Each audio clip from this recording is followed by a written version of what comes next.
Shivaji group of institutions. Myself Rahul Dikshit, your maths teacher. बच्चों आज हम प्रमेय 6.6 यदि दो त्रिभुज समरूप होते हैं तो उनकी संगत भुजाएं समान अनुपात में होती हैं। ये प्रमेय हमने पढ़ी है। इस प्रमेय पर आधारित कुछ प्रश्नों को हल करेंगे। ठीक है, आज की क्लास में हम इस प्रमेय पर आधारित प्रश्नों को हल करेंगे। सबसे पहले इस प्रमेय को हम रिमाइंड करते हैं। दो समरूप त्रिभुजों के क्षेत्रफलों का अनुपात संगत भुजाओं के वर्गों के अनुपात के बराबर होता है। भाई पहला प्रश्न क्या है, यदि दो समरूप त्रिभुजों के क्षेत्रफल समान है तो सिद्ध कीजिए कि ये सर्वांगसम होंगे। ठीक है ना, दो समरूप त्रिभुज दिए गए हैं और उनके क्षेत्रफल क्या है, समान है, तो हमें सिद्ध करना है ये सर्वांगसम है। सबसे पहले देखिए दिया क्या है, दिया है त्रिभुज, दो त्रिभुज हैं, त्रिभुज ABC का क्षेत्रफल बराबर त्रिभुज PQR का क्षेत्रफल। ये हमें प्रश्न में दिया है। सिद्ध क्या करना है, सिद्ध करना है ये दोनों त्रिभुज क्या होते हैं, सर्वांगसम होते हैं। यदि दो त्रिभुजों के क्षेत्रफल समान हैं तो ये दोनों त्रिभुज क्या होते हैं, सर्वांगसम होते हैं। यानी त्रिभुज ABC सर्वांगसम त्रिभुज PQR ये हमें सिद्ध करना है। ठीक है बच्चों, अब आइए इसको हल करते हैं। सबसे पहले तो दो त्रिभुज हैं ABC, चित्र में ध्यान दीजिए, और दूसरा त्रिभुज है PQR। ठीक है, PQR। अब इसी प्रश्न में हमसे कह रहा है कि दो समरूप त्रिभुजों के क्षेत्रफल बराबर है। यानी हमें ये भी बता रहा है कि दोनों त्रिभुज क्या हैं, इनके क्षेत्रफल बराबर हैं और दोनों त्रिभुज क्या है, का समरूप भी हैं। यानी त्रिभुज ABC समरूप है त्रिभुज PQR के, ये हमें प्रश्न में दिया गया है। ठीक है ना, हमें सिद्ध करना है दोनों क्या होंगे, सर्वांगसम होंगे। यहाँ पे लाइन खींचते हैं। अब देखिए इसके बाद यहाँ पर देखिए क्या करेंगे, ऊपर की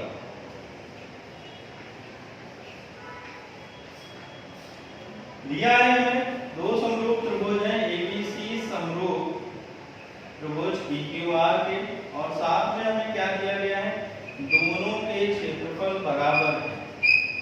त्रिभुज ABC का क्षेत्रफल बराबर है त्रिभुज PQR के क्षेत्रफल के। इसको क्या मानेंगे, समीकरण 1। अब देखिए हम जानते हैं यदि दो त्रिभुज समरूप होते हैं, ठीक है, अभी हमने प्रमेय जो लास्ट टर्म में पढ़ी है, क्या पढ़ी थी हमने, दो समरूप त्रिभुजों के क्षेत्रफलों का अनुपात संगत भुजाओं के वर्गों के अनुपात के बराबर होता है। ये तो हमने पढ़ी थी, दो समरूप त्रिभुजों के क्षेत्रफलों का अनुपात संगत भुजाओं के वर्गों के अनुपात के बराबर होती है, ये पढ़ी थी हमने। तो देखिए यहाँ पर ABC और PQR दो समरूप त्रिभुज हैं, तो इनके जो क्षेत्रफलों का अनुपात होगा क्या होगा, संगत भुजाओं के वर्गों के अनुपात के बराबर होगा। अब देखिए दो त्रिभुज हैं ABC और PQR है, ठीक है ना। ABC में क्या है, त्रिभुज ABC में भुजा AB है, AB के संगत PQR की भुजा क्या है, PQ। BC के संगत भुजा QR है और CA के संगत भुजा क्या है, RP है। तो यहाँ पर प्रमेय का प्रयोग करेंगे, दो समरूप त्रिभुज के क्षेत्रफलों का अनुपात संगत भुजाओं के वर्गों के अनुपात के बराबर होगा। AB की संगत भुजा कौन सी है, PQ। AB/PQ होल स्क्वायर बराबर BC/QR का वर्ग बराबर तीसरी भुजा क्या है बेटा, CA/RP। तीनों हैं संगत भुजाओं के वर्गों के अनुपात के बराबर होगा। इसको क्या मानेंगे, समीकरण 2। प्रमेय क्या है, दो समरूप त्रिभुजों के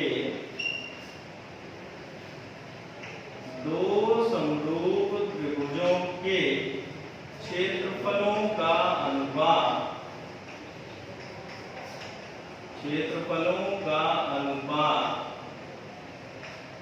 संगत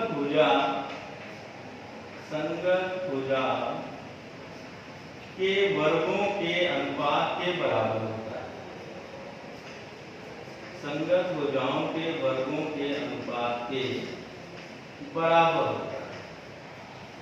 ठीक है ना, इस प्रमेय का हमने प्रयोग किया है, इसके स्टेटमेंट को आप नोट कर लीजिएगा और याद कर लीजिएगा। जब भी हम इस प्रमेय का प्रयोग करेंगे हमें इसका जो स्टेटमेंट है वो लिखना रहेगा। देखिए समीकरण 1 से दोनों के क्षेत्रफल बराबर है, त्रिभुज एबीसी का क्षेत्रफल बराबर है त्रिभुज पीक्यूआर के क्षेत्रफल के। तो यहाँ पर एबीसी के क्षेत्रफल के स्थान पे क्या लिख देंगे, पीक्यूआर का क्षेत्रफल बटे में मिल क्या है, पीक्यूआर का क्षेत्रफल,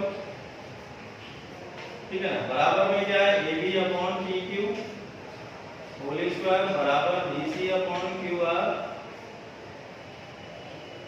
बराबर में क्या है CA अपॉन RB का होल। अब देखिए यहाँ पर हमें समीकरण 1 से मिला है त्रिभुज ABC का क्षेत्रफल बराबर है किसके, त्रिभुज PQR के क्षेत्रफल के। यहाँ पे समीकरण 1 से देखिए दोनों त्रिभुजों के क्षेत्रफल बराबर है, तो ABC के क्षेत्रफल के स्थान पे हमने क्या रख दिया, PQR का क्षेत्रफल। अब देखिए त्रिभुज PQR का क्षेत्रफल त्रिभुज PQR का क्षेत्रफल कैंसिल होगा, क्या आएगा 1। तो यहाँ पर देखिए AB अपॉन PQ का होल स्क्वायर बराबर BC अपॉन QR का होल स्क्वायर बराबर CA अपॉन RB बराबर में क्या है 1। अब हम बारी बारी से एक एक करके इनको क्या करते हैं, बराबर करते हैं। देखिए 1 के बराबर हम रखेंगे AB अपॉन PQ का वर्ग में वर्गमूल बनेगा, 1 का वर्गमूल क्या आएगा 1 आएगा। तो यहाँ से देखिए AB अपॉन PQ बराबर क्या मिल जाएगा, हमें 1 मिल जाएगा। तो यहाँ से PQ बराबर क्या मिलेगा AB, ठीक है। अब इसके बाद 1 बराबर क्या है BC अपॉन QR का होल स्क्वायर। इसी प्रकार देखिए वर्गमूल लेंगे, 1 का वर्गमूल 1 आएगा BC अपॉन QR। तो यहाँ से देखिए क्रॉस मल्टीप्लाई करेंगे, QR बराबर क्या आ जाएगा BC, ठीक है। अब इसी प्रकार तीसरी भुजा जो है देखिए तीनों ही किसके बराबर है, 1 के बराबर है। तो हम बारी बारी से पहले ने इसको बराबर किया, फिर इसको 1 के बराबर किया, अब इसको तीसरे वाले को 1 के बराबर करेंगे CA अपॉन RB। अब यहाँ पे वर्गमूल लेंगे, 1 का वर्गमूल 1 आएगा CA अपॉन RB। तो यहाँ से देखिए RB बराबर क्या आ जाएगा CA, ठीक है ना, को लेकर। अब देखिए अब कुछ हद तक आप लोग समझ रहे होंगे दोनों ही त्रिभुजों के क्या है, तीनों भुजाएं क्या मिल गई हमें बराबर। दोनों त्रिभुज की अगर हम बात करें तो तीनों भुजाएं हमें क्या मिल गई बराबर है। यदि इसका मतलब क्या होगा, दोनों त्रिभुज क्या होंगे, समरूप होंगे, ठीक है ना। यदि किसी त्रिभुज की तीनों संगत भुजाएं किसी दूसरे त्रिभुज की तीनों संगत भुजाओं के बराबर हैं तो दोनों त्रिभुज क्या होते हैं, सर्वांगसम होते हैं, ये हमें पता है ना। अब देखिए त्रिभुज ABC तथा त्रिभुज PQR में, त्रिभुज ABC तथा त्रिभुज PQR में क्या है, सबसे पहले तो AB PQ के बराबर है, अभी हमने सिद्ध किया AB बराबर PQ। दूसरा देखिए BC बराबर QR और तीसरा हमने क्या निकाला है CA बराबर RB। तो तीनों जब संगत भुजाएं बराबर हैं तो यहाँ से क्या मिल जाएगा, दोनों त्रिभुज क्या हो जाएंगे, सर्वांगसम हो जाएंगे। कौन सी प्रमेय से, SSS सर्वांगसमता प्रमेय से, ठीक है। यदि किसी एक त्रिभुज की तीनों संगत भुजाएं किसी दूसरे त्रिभुज की तीनों संगत भुजाओं के बराबर हैं तो दोनों त्रिभुज क्या होंगे, सर्वांगसम होंगे। कौन सी प्रमेय से, SSS सर्वांगसमता प्रमेय से। यही हमें सिद्ध करना था, क्या सिद्ध करना था, त्रिभुज ABC सर्वांगसम त्रिभुज PQR, ठीक है बच्चों। अब आइए अगला प्रश्न देखते हैं। दूसरा प्रश्न देखिए हमने लिख रखा है बोर्ड में। दूसरा प्रश्न क्या है, त्रिभुज ABC में की भुजा ABBC। दूसरा प्रश्न देखिए लिखा हुआ है, त्रिभुज ABC में की भुजा ABBC व CA के मध्य बिंदु क्रमशः DF व E है। ABBC व CA के मध्य बिंदु क्रमशः DF व E है। चित्र में ध्यान दीजिए, ये त्रिभुज है हमारा ABC। AB का मध्य बिंदु क्या है, D है, ठीक है ना। BC का मध्य बिंदु F है और AC या CA का मध्य बिंदु क्या है, ई। ठीक है, तो हमें सिद्ध करना है त्रिभुज DEF का क्षेत्रफल बराबर त्रिभुज DEF तथा ABC के क्षेत्रफलों में हमें अनुपात ज्ञात करना है। देखिए सबसे पहले हम क्या करेंगे, D को E से मिलाएंगे, इसको हम तो यहाँ पर देखिए हमें कौन सा त्रिभुज प्राप्त होगा, त्रिभुज DEF।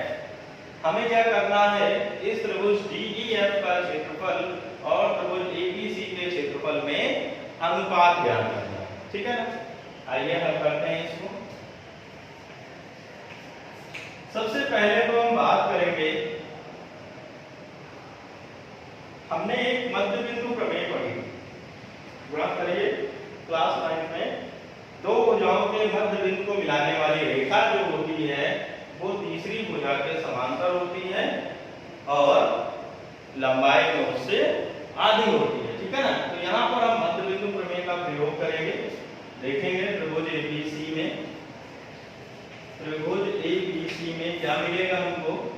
देखिए AB का मध्य बिंदु D है और AC का मध्य बिंदु E है, तो दो भुजाओं के मध्य बिंदु को मिलाने वाली रेखा DE जो होगी वो तीसरी भुजा BC के समांतर होगी, यानी DE समांतर होगी किसके, BC के, और DE बराबर क्या होगा, हाफ ऑफ BC, लंबाई में भी क्या होगी उससे आधी होगी।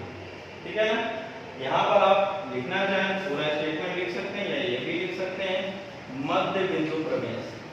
मध्य बिंदु प्रमेय से होती क्या है, मध्य बिंदु प्रमेय किसी त्रिभुज की दो भुजाओं के मध्य बिंदुओं को मिलाने वाली रेखा तीसरी भुजा के समांतर होती है और लंबाई में उससे आधी होती है। ठीक है ना, तो यानी DE समांतर होगा BC के और साथ में क्या होगा, DE बराबर 1/2 BC होगा। इसी प्रकार DF समांतर होगा AC के और EF समांतर होगा AB के। ठीक है ना, इसी प्रकार क्या होगा, अब यहाँ से देखिए DE क्रॉस मल्टीप्लाई करेंगे 2DE बराबर BC होगा, तो यहाँ से BC बराबर क्या मिल जाएगा, 2DE। BC बराबर क्या मिल जाएगा, 2DE। इसको क्या मान लेंगे, समीकरण A। ठीक है, तो मध्य बिंदु प्रमेय से देखिए इसी प्रकार आपको क्या क्या मिल जाएगा, इसी प्रकार जो DF होगा वो किसके समांतर होगा, DF समांतर होगा AC के, और साथ ही साथ क्या होगा, DF बराबर 1/2 AC होगा। ठीक है, और तीसरी भुजा क्या है, EF समांतर होगा AB के, EF समांतर होगा किसके, AB के, और साथ ही साथ क्या होगा, EF बराबर क्या होगा, 1/2 AB। क्योंकि मध्य बिंदु प्रमेय में हमने पढ़ा है किसी त्रिभुज की दो भुजाओं के मध्य बिंदुओं को मिलाने वाली रेखा जो होती है वो तीसरी भुजा के समांतर होती है और लंबाई में उससे आधी होती है। ठीक है, अब आइए बात करते हैं ADFE में। देखिए DF समांतर किसके हैं, AC। ठीक है, अभी हमने लिखा है DF समांतर है किसके, AC के। अब अगर DF AC के समांतर है तो DF समांतर AE के भी तो होगा। ठीक है ना, अतः DF हमारा AE के भी समांतर है। क्यों, क्योंकि अगर DF AC के समांतर है तो DF हमारा किसके समांतर होगा, AE के भी समांतर होगा। इसी प्रकार आप देखिए EF समांतर किसके हैं, AB के, तो EF हमारा किसके समांतर है, क्योंकि EF समांतर है AB के मध्य बिंदु प्रमेय से, तो EF हमारा AD के भी समांतर होगा। ठीक है, तो यहां से देखिए चतुर्भुज ADFE में क्या मिल रहा है, सम्मुख भुजाएं समांतर है। ठीक है ना, चतुर्भुज ADFE में सम्मुख भुजाएं समांतर है। इसका मतलब क्या होता है, यह क्या है, एक समांतर चतुर्भुज है। तो यहां से मिल जाएगा, अतः चतुर्भुज AD, ये दूसरा F, ये चतुर्भुज जो है आपका ADF क्या होगा, समांतर चतुर्भुज होगा। ADF क्या होगा, समांतर चतुर्भुज होगा। ठीक है ना, समांतर चतुर्भुज क्यों होगा, क्योंकि सम्मुख भुजाएं समांतर है DF बराबर हाफ ऑफ AC, AC का आधा है। अब DF अगर AC का आधा है, चूंकि AC का मध्य बिंदु क्या है, E है, E AC का मध्य बिंदु है, तो AE बराबर EC भी तो होगा, तो DF को हम AE के बराबर नहीं लिख सकते हैं, ठीक है ना। समांतर चतुर्भुज में हमने क्या पढ़ा है, समांतर चतुर्भुज की समूह भुजाएं बराबर व समांतर होती हैं, ठीक है ना। यहाँ से चतुर्भुज ADFE समांतर चतुर्भुज मिल गया। इसी प्रकार चतुर्भुज DFCE को भी हम समांतर चतुर्भुज सिद्ध कर लेंगे। आपको सिद्ध करने की आवश्यकता नहीं, आप बस ये लिख लीजिए इसी प्रकार चतुर्भुज DFCE क्या है, समांतर चतुर्भुज है, समांतर चतुर्भुज है। अब देखिए दोनों ही चतुर्भुज समांतर चतुर्भुज हो गए। अब आते हैं, बात करेंगे त्रिभुज DEF तथा त्रिभुज ABC, इनके क्षेत्रफलों में अनुपात करना है। यदि हम दोनों त्रिभुजों को समरूप सिद्ध कर दें, यदि हम त्रिभुज DEF और त्रिभुज ABC को समरूप सिद्ध कर दें, तो हम जानते हैं दो समरूप त्रिभुजों के क्षेत्रफलों का अनुपात संगत भुजाओं के वर्गों के अनुपात के बराबर होता है। अब आइए त्रिभुज DEF, अब हमारा जो मेन उद्देश्य है वो क्या है, अब हमारा जो मेन उद्देश्य है वो त्रिभुज DEF और ABC को समरूप सिद्ध करना है, ठीक है। त्रिभुज DEF और ABC को क्या करना है, समरूप सिद्ध करना है, ठीक है।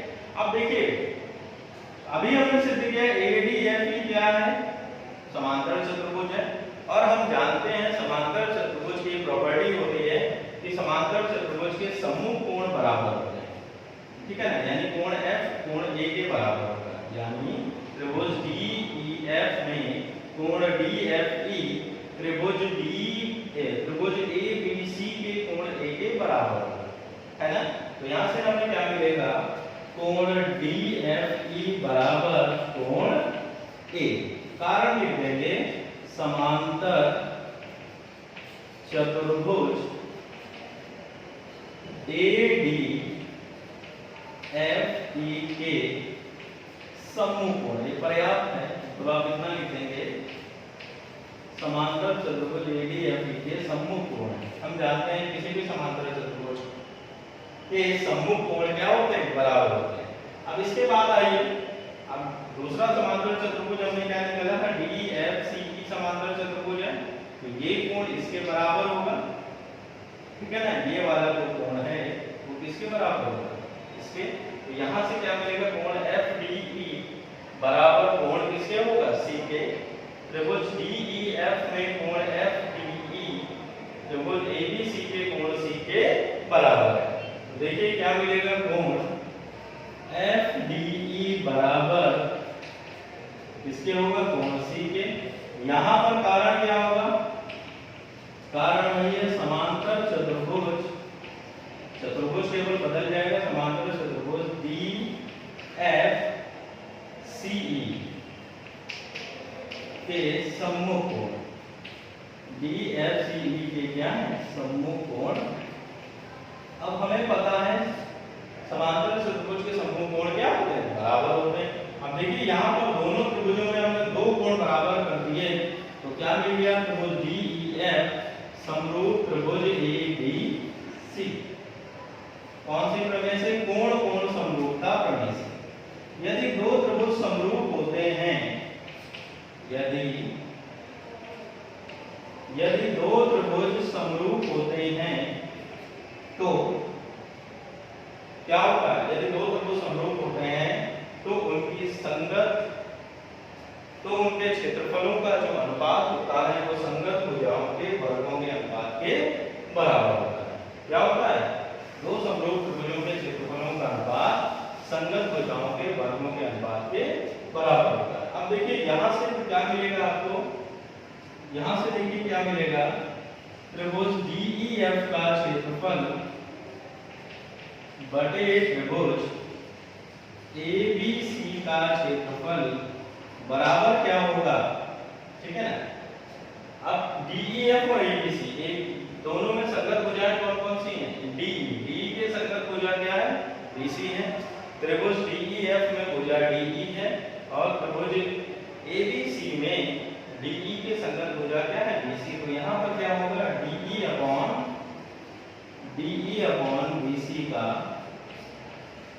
Full square. यहाँ पर वही कारण क्या लिखेंगे प्रमेय क्षेत्र समरूप है दो समरूप त्रिभुजों के क्षेत्रफलों का अनुपात संगत भुजाओं के वर्गों के अनुपात के बराबर होगा। अब देखिए BC बराबर क्या है 2DE। समीकरण 1 से देखिए BC बराबर क्या है 2DE। तो देखिए क्या बन जाएगा त्रिभुज DEF का क्षेत्रफल बटे त्रिभुज ABC का क्षेत्रफल बराबर क्या है DE। BC बराबर है 2DE समीकरण 1 से रख देंगे। ठीक है ये कहां से मान आया है समीकरण 1 से। ठीक है अब इसके बाद देखिए इसके बाद क्या करेंगे हम सिंपल सा कैलकुलेशन है बस। अब इसके बाद देखिए त्रिभुज DEF का क्षेत्रफल बटे त्रिभुज ABC का क्षेत्रफल बराबर में क्या है यहां से DE से DE कैंसिल हो जाएगा 1/2। 1/2 का जब हम वर्ग करेंगे तो क्या आएगा त्रिभुज DEF का क्षेत्रफल बटे त्रिभुज ABC का क्षेत्रफल क्या आ जाएगा 1/2 का वर्ग करेंगे तो आएगा 1/4। तो यहाँ पर हमें क्या निकालना था त्रिभुज DEF तथा ABC के क्षेत्रफलों में अनुपात और वो अनुपात क्या आ गया 1:4। क्या आ गया त्रिभुज DEF का क्षेत्रफल अनुपात त्रिभुज ABC का क्षेत्रफल और ये आंसर हमें क्या मिल गया 1:4। ठीक है बच्चों।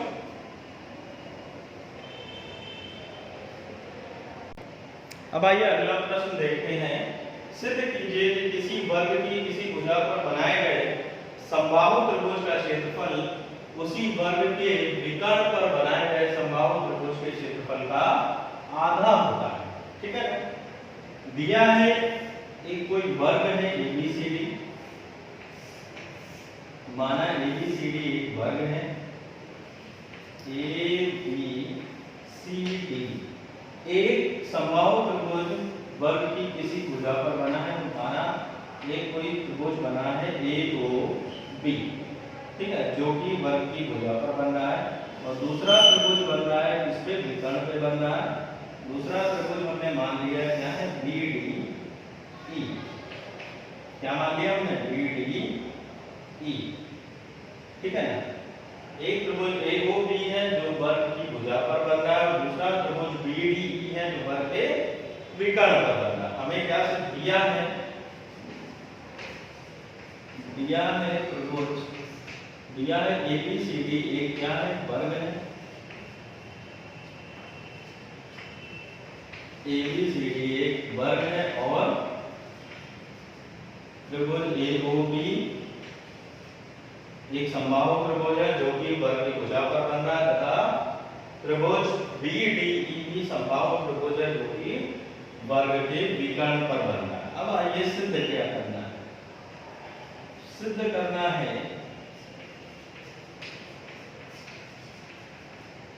करना है जो वर्ग की भुजा पर जो समबाहु त्रिभुज बन रहा है इसका क्षेत्रफल वर्ग की भुजा से समबाहु त्रिभुज कौन सा बन रहा है AOB। सिद्ध करना है त्रिभुज AOB का क्षेत्रफल बराबर 1/2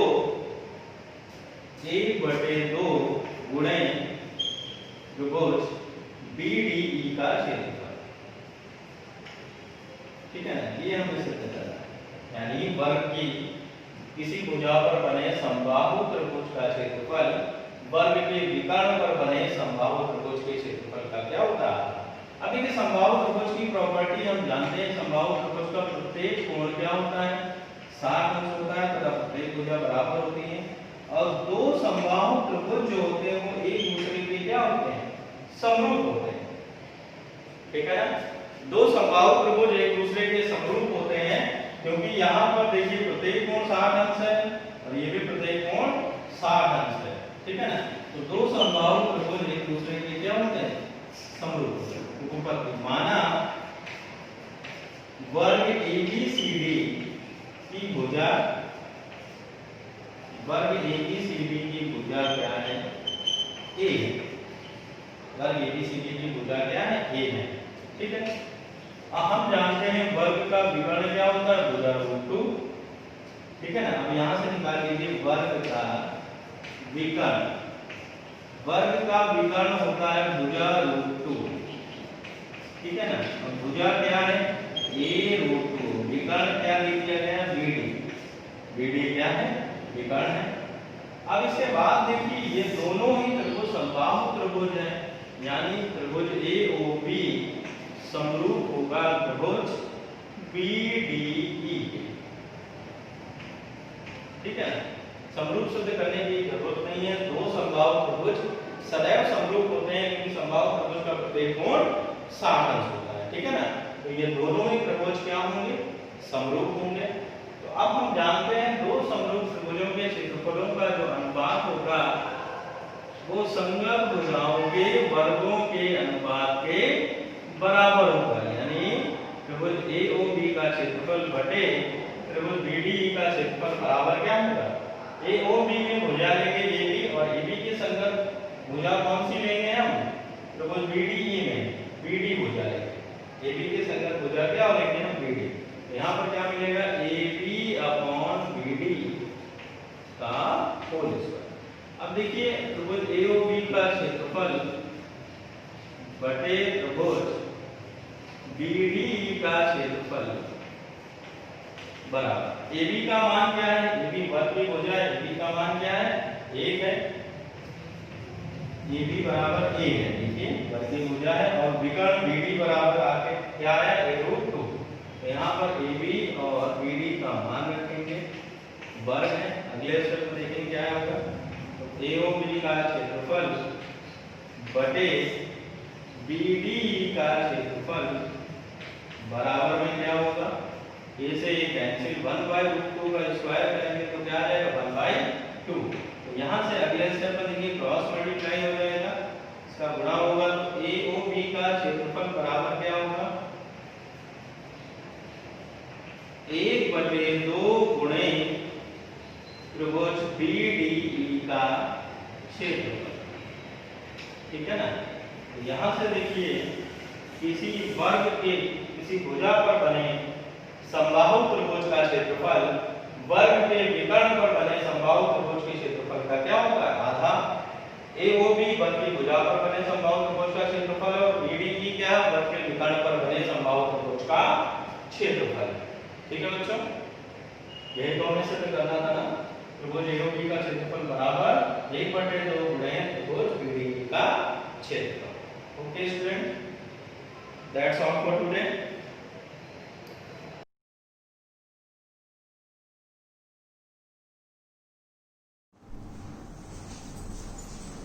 Hello students, welcome to online classes of Shivaji Group of Institutions. Today आज हम आपको लोकतंत्र के परिणाम चैप्टर पढ़ा रहे थे, जिसमें मैंने अपने प्रीवियस वीडियो में आपको बताया कि लोकतंत्र क्या होता है, आपको पता है लोकतंत्र के परिणाम क्या होते हैं। सबसे पहले कि जो मेन हमारा लोकतंत्र का परिणाम है वो क्या है।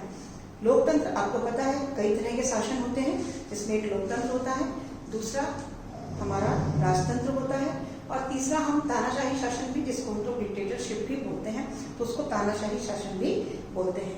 लोकतंत्र में हम लोग देखते हैं जनता का शासन है, जिसमें जनता शासन करती है और जनता के लोग ही उन जनता के प्रतिनिधियों को चुनते हैं, जिन्हें वो अपने अपने निर्वाचन क्षेत्रों से चुनकर उन्हें लोकसभा, अगर वो केंद्र सरकार के लिए जो है अगर चुनाव हो रहे हैं, लोकसभा के चुनाव हो रहे हैं तो लोकसभा में, और अगर राज्य सरकार के चुनाव होते हैं और विधानसभा के चुनाव होते हैं तो वो विधानसभा में वहाँ का जो सदस्य है वो बन जाता है, जिसे जनता चुनती है अपने नेता को। तो जनता अपने जब नेता को चुनती है और उसको चुनने के बाद जब वो उन्हें उस स्थिति पे जाकर बैठाती है, तब वहां जाकर जो वो हमारे नेता होते हैं वो क्या हो जाते हैं, वो जनता के प्रतिनिधि बन जाते हैं और जनता के प्रतिनिधि बनके वो जनता की सेवा करने लगते हैं।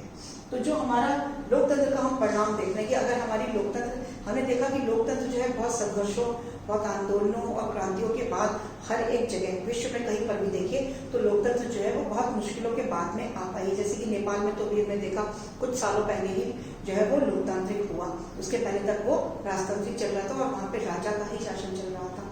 तो लोकतंत्र जब आता है तो लोकतंत्र के पहले जनता को बहुत ज्यादा संघर्ष या बहुत ज्यादा क्रांति करनी पड़ती है। क्यों?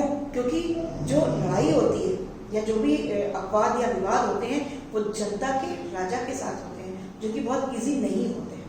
तो राजा को झुकाना या राजा की शक्तियों को छीन लेना, भाई राजतंत्र हटाकर लोकतंत्र लाने का मतलब क्या है कि राजा की शक्तियों को छीनना और जनता के प्रतिनिधि को वहां पर बैठाना या जनता की शक्ति को सबसे ऊपर रखना। तो देखा हमने, तो अब जब मान लीजिए लोकतंत्र कहीं आ गया तो अब उसके परिणाम क्या है। जैसे हम किसी भी चीज को देखते हैं, हर एक चीज के परिणाम होते हैं, वो अच्छे भी होते हैं बुरे भी होते हैं। तो लोकतंत्र के परिणाम कैसे हैं, कितने हैं, कौन कौन से हैं, अच्छे हैं या बुरे हैं, या वो ज्यादा एफिशिएंट है या इनएफिशिएंट है, या उसकी कौन कौन सी क्वालिटीज हैं। ठीक है, तो ये सब हम इस चैप्टर में पढ़ रहे हैं। सबसे पहले तत्व कौन कौन से हैं। सबसे पहले जैसे जो हमारा लोकतंत्र है वो हमें क्या प्रदान करता है। सबसे फर्स्ट थिंग जो है वो हमें समानता प्रदान करता है कि कानून की नजर में सभी समान है।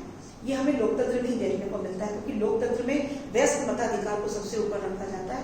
तो सबसे जो पहली चीज लोकतंत्र में देखने को मिलती है वो समानता है, क्योंकि वहां पर धर्म के आधार पर, भाषा के आधार पर, लिंग के आधार पर, या जो है वो धर्म, भाषा, लिंग या किसी भी मतलब अमीरी गरीबी के आधार पर, किसी भी आधार पर हम ये देखते हैं कि असमानता हमें देखने को नहीं मिलती है। क्योंकि पहले के समय में ऐसा होता था कि गरीब व्यक्ति जो है वो वोट नहीं कर सकता है, सिर्फ अमीर व्यक्ति ही वोट करते थे। आज आप लोग को सुन के आश्चर्य होता होगा, या पहले के समय में पुरुषों को ही मत देने का अधिकार था। बहुत ऐसी जगह थी जहाँ पर महिलाएं वोट नहीं कर सकती थी। आज के समय में आप सुनते होंगे तो आपको आश्चर्य होगा, बट ऐसा सत्य था। तो ये सब क्या थे, ये सब भेदभाव थे, लिंग के आधार पर, अमीरी गरीबी के आधार पर। बट अब क्या है, हमारे यहाँ सबसे पहली चीज जो लोकतंत्र का परिणाम हमारे सामने आता है वो आता है सामाजिक और राजनीतिक समानता। समाज में भी और राजनीतिक रूप में भी अगर हम देखें तो कोई भी व्यक्ति जो है वो कानून की नजर में समान है। तो सबसे पहले वो समानता।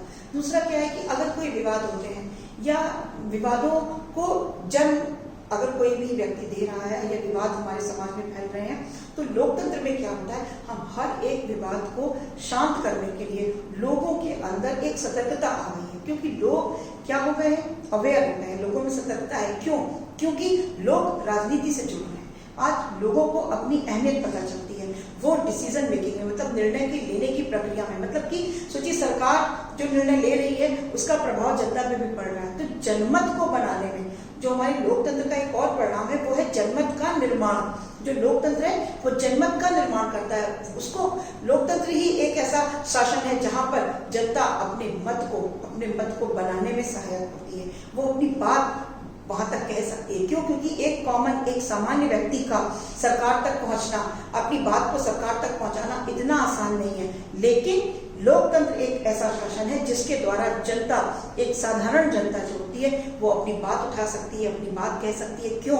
क्योंकि वो चुनाव में अपने प्रतिनिधि को नियुक्त करती है, उसे जिताती है और उसे उस सरकार तक पहुंचाती है जहां पर वो सदस्य बन के अपनी प्रतिनिधि को चुनता है।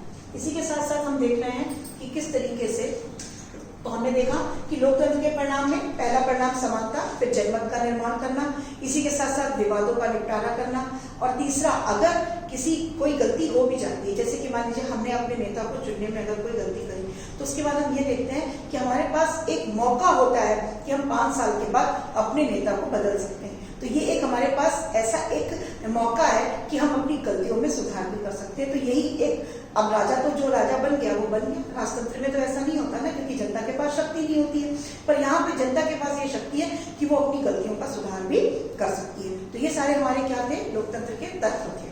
अब हम पढ़ेंगे कि कौन कौन से क्वालिटीज हैं जो लोकतंत्र में है।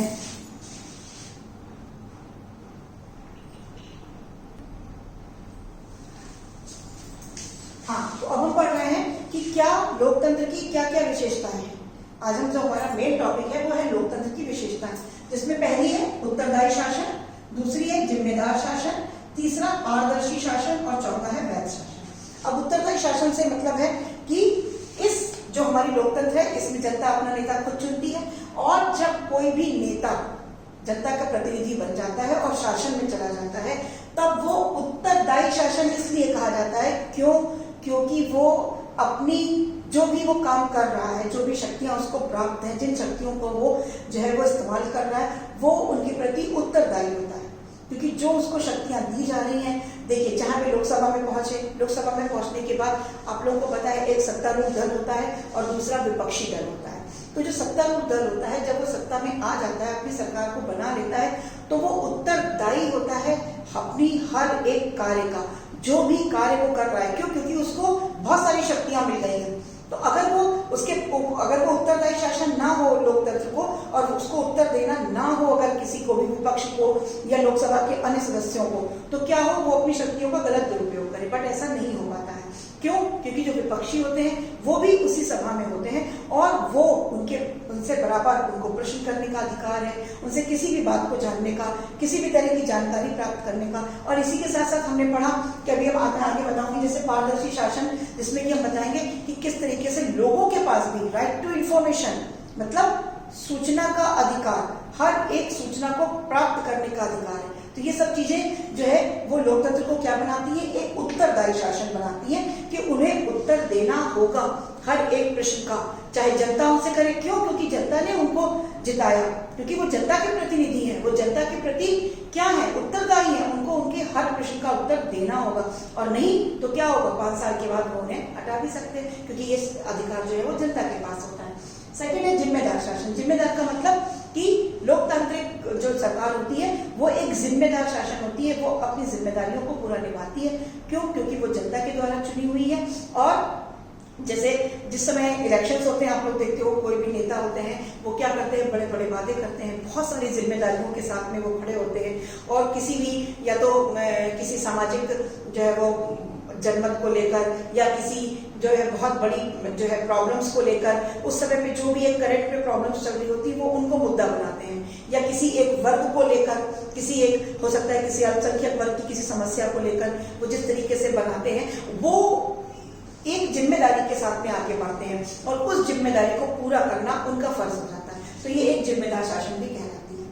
पारदर्शी शासन में मैंने आपको बताया कि किस तरीके से उनके पास सूचना का अधिकार है, हर एक व्यक्ति के पास। अगर वो ये जानना चाहता है कि सरकार में क्या चल रहा है, सरकार के किसी भी विभाग में, सरकार के किसी भी ऑफिस में, कार्यालय में, अगर वो कोई भी व्यक्ति जानना चाहे और जाकर किसी भी तरह की कोई सूचना, किस तरह से कार्य करने की प्रक्रिया है, किस तरीके से जो है वो कानून बनाने की प्रक्रिया है। जब भी हम लोग देखते हैं, आप लोग टीवी में देखते होंगे, उसमें संसद के सत्र को बराबर से दिखाया जाता है, किस प्रकार से लोकसभा राज्यसभा में वार्ताएं होती हैं, बातचीत होती है। ये सब कोई भी एक व्यक्ति आसानी से देख सकता है, समझ सकता है। और अगर उसे किसी भी तरह की कोई भी सूचना चाहिए होती है, किसी भी एक आम नागरिक को, तो वो उस सूचना को पाने का भी पूर्ण रूप से अधिकारी होता है। तो इस तरीके से हम देखते हैं कि लोकतांत्रिक शासन में एक पारदर्शिता भी देखने को मिलती है, इसलिए हम इसको पारदर्शी शासन भी कहते हैं।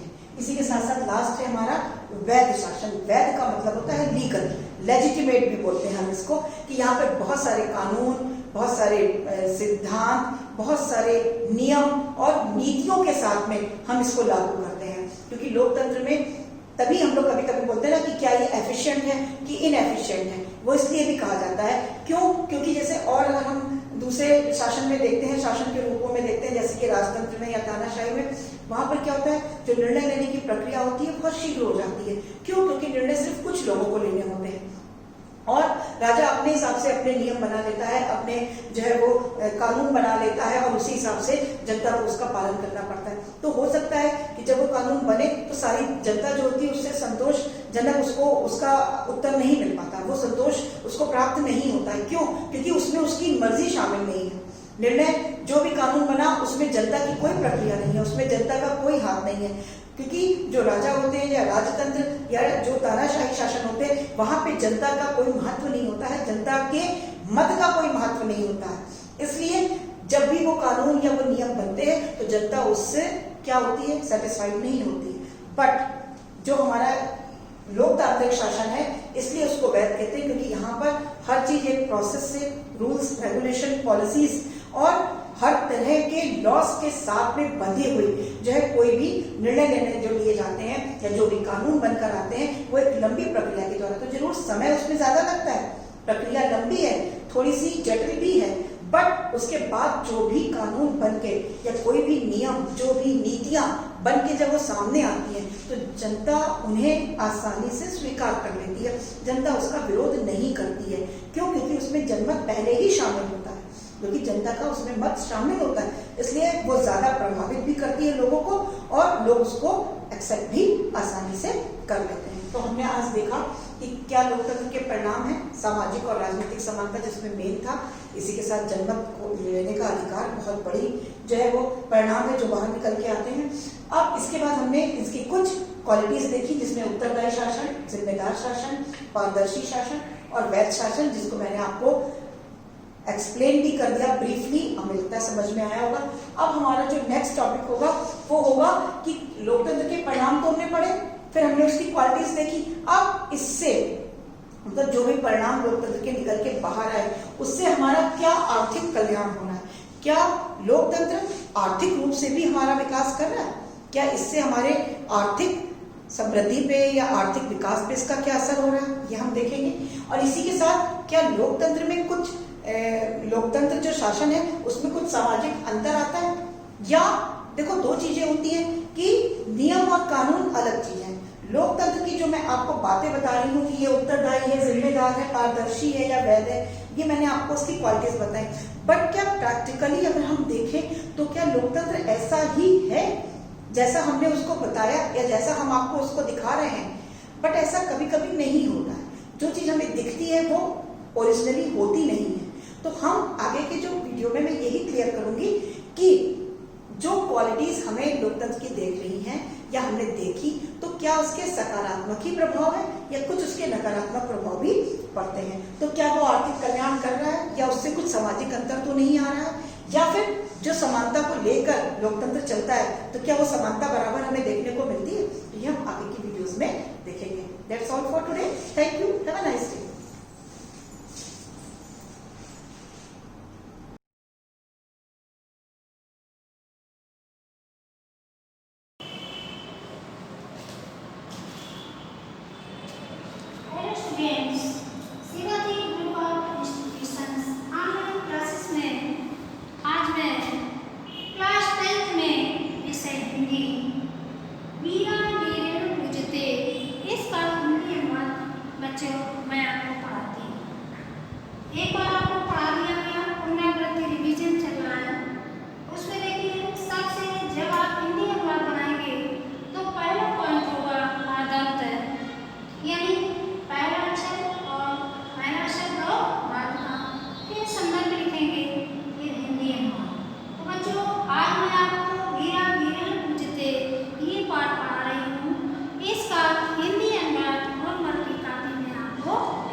सिकंदर का सैनिक शिविर अलछेद्रांडी चासीनो वर्तते। सिकंदर और आंधी बैठे हुए बंदिनम कुरुराजम अग्रे कृत्वा एकता प्रविशति यवन सेनापति। बंदी कुरुराज को आगे करते हुए एक यवन सेनापति आता है। सेनापति विजयतान सम्राट, सम्राट की जय। पुरुराज ऐसा भारत वीरों यवन राजा आने वाले थे। पुरुराज कहता है इस भारत वीर का भी अभिवादन स्वीकार करे यवनराज। अलछेंद्रा सिकंदर साक्षेपण क्रोध में बड़बड़ाते हुए अहो हो बंधम तथा अपि आत्मानम वीर इति मनुष्य पुरुराज। बंदी होते हुए भी तुम अपने को वीर मानते हो पुरुराज। पुरुराज यवनराज सिंहस्ते सिंहे। पुरुराज कहता है सिंह तो सिंह है, वने वा वन में भवतु पंजरे, वन में रहे या पिंजरे। सिकंदर अलछेंद्र कहता है किंतु पंजरस्थ सिंह ना केवल पराक्रम थे, किंतु पिंजरे का सिंह अधिक पराक्रमी नहीं होता। कहता है पराक्रमते पराक्रमी यदि अवसर दिया जाए, अपि चाहे वन राजा और यवन राज। बंधनम मरणम वापि जय वापि पराजय यत्र शमोधीरा बंधनम मरण बंधन हो या जय हो या पराजय हो, उभयत्र समोवीरा, उभयत्र माने दोनों ही स्थितियों में वीर तो समान होता है। वीर की भावना ही वीरता कहलाती है।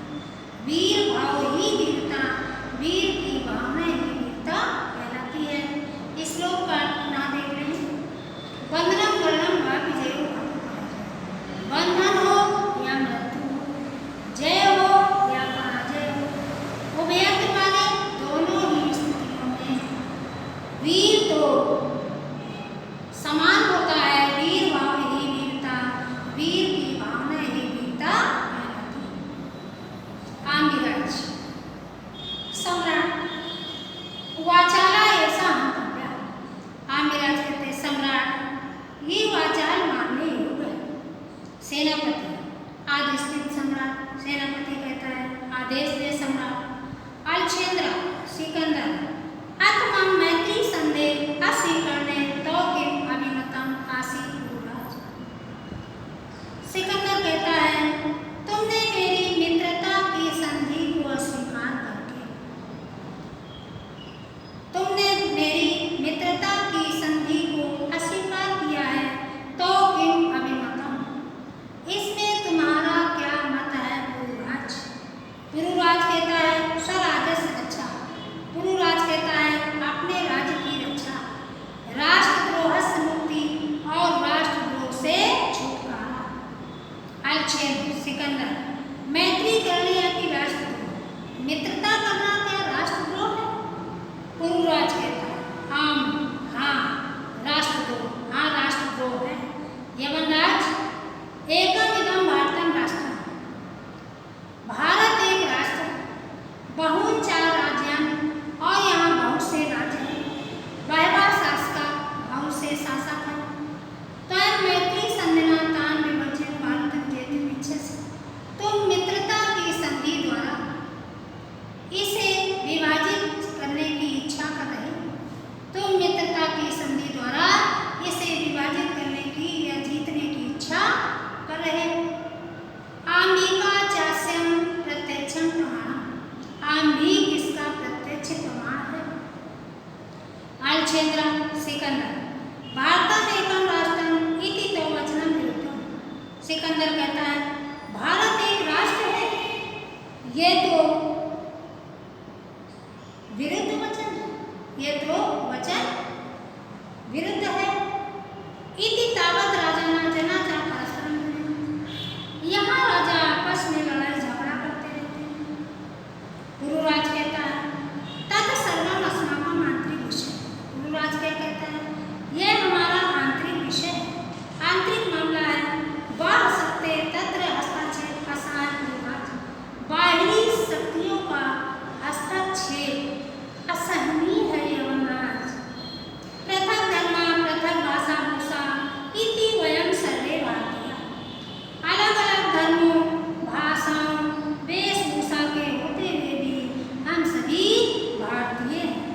विशालम अस्माकं राष्ट्रम, हमारा राष्ट्र विशाल है। तथाहि क्योंकि उत्तरम यत् समुद्रस्य मार्गस्य दक्षिणं वर्षं तद् भारतं नाम भारती यत् समुद्रः। उत्तरम यत् समुद्रस्य, समुद्र के उत्तर में और हिमालय के दक्षिण में जो देश है, समुद्र के उत्तर में और हिमालय के दक्षिण में जो देश है वह भारतवर्ष है। वर्षं तद् भारतम, वहाँ भारत की संतानें निवास करती हैं। वर्षं तद् भारतम, वह भारतवर्ष है। भारती तद् यत् संतति, वहाँ भारत की संतानें निवास करती हैं। इस श्लोक का अर्थ बना देखें।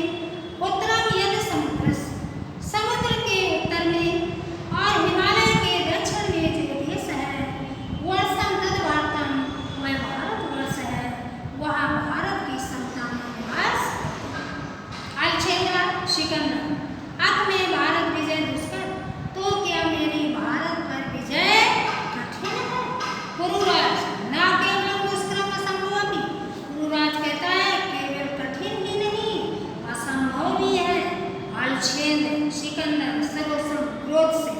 दुर्गुनी दुष्ट युवक किन्ना जानासि, क्या तुम नहीं जानते इदानीं विश्वविजयेन अर्चेन्द्र सर्वे वर्तते कि तुम इस समय विश्व विजयी सिकंदर के सामने खड़े हो। पुरुराज कहता है, जानामि, जानता हूँ, किंतु सत्यं तो सत्य एवं राज, किंतु सत्य तो सत्य है एवं राज। भारतीय वयं गीताया संदेशा न विस्मरामः, हम भारतीय कभी गीता के संदेश को नहीं भूलते। अर्चेन्द्र सिकंदर प्रस्तावक गीताया संदेश, क्या है तुम्हारा गीता का संदेश? पुरुराज कहता है, श्वेतान सुन, हतो वापसी सर्वं जितो वचसि नहीं। गीता का संदेश है कि हे अर्जुन, यदि युद्ध में हतो आपका किसी सर्वे जीतो, यदि तुम मारे गए तो स्वर्ग को प्राप्त करो, और यदि जीत गए तो राजा बनकर के इस पृथ्वी का भोग करो। निराशी नहीं हो भूता युद्धस्य विजयः। इसलिए